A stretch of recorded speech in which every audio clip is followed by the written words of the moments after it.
What's up, y'all? Chef Justin, Chef Albert, Chef, whatever you want to call me. We're back with another Instant Pot recipe, okay? This one is also one of my favorites, and it's also one of Stacy's favorites, okay?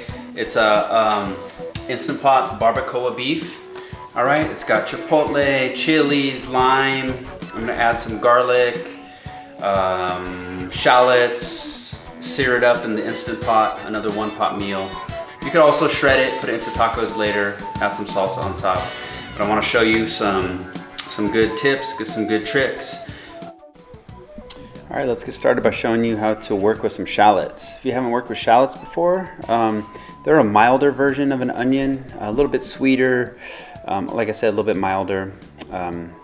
They look basically like a small purple onion. Just got to peel the outside. I'm just going to give these a rough chop because they're going to be blended up anyways. They're going to be mixed into our marinade for the steak. So just peel them, cut off the root ends, give them a rough chop, and then we'll put them into the blender. Okay, here's a little trick to peel garlic. Cut off the root end. Cut it off because the skin comes off easily. Once you cut it off, give it a smash, and the skin should come off pretty easily. You see that? Now you're going to use that garlic. You can either slice it, mince it, blend it, like we're going to do. But that's just a trick, just to get the skin off easily.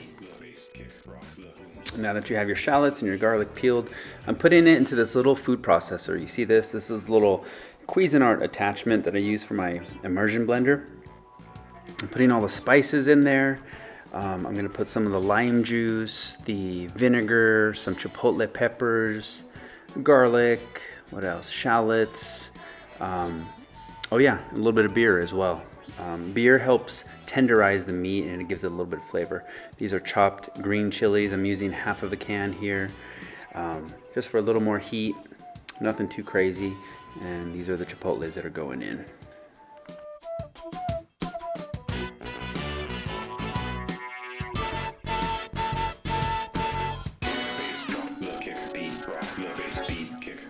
I'm just eyeballing it, probably about 2 tablespoons here of olive oil.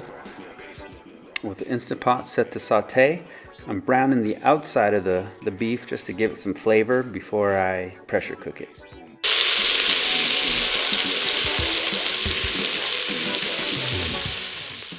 So as the meat was sauteing in the Instant Pot, I actually took the rest of the meat and sauteed it in this pan, just to brown the outside, not cook it all the way. But I just wanted to save some time, so I just did this in another pan. So after 55 minutes of cooking, I let it naturally depressurize for about 15 minutes.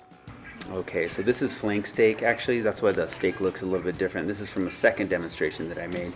But look, you're gonna see that it tears apart naturally, nice and easily. I'm gonna shred it and mix it all into the sauce.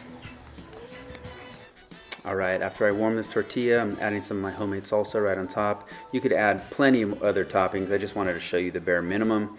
Cilantro, chopped onions, whatever you want. This is just a nice roasted salsa that I'm adding. Something you can make at home and something that goes well with this recipe. I hope you guys enjoyed. Be sure to like, subscribe, and share any of these videos. Really appreciate it. Thank you.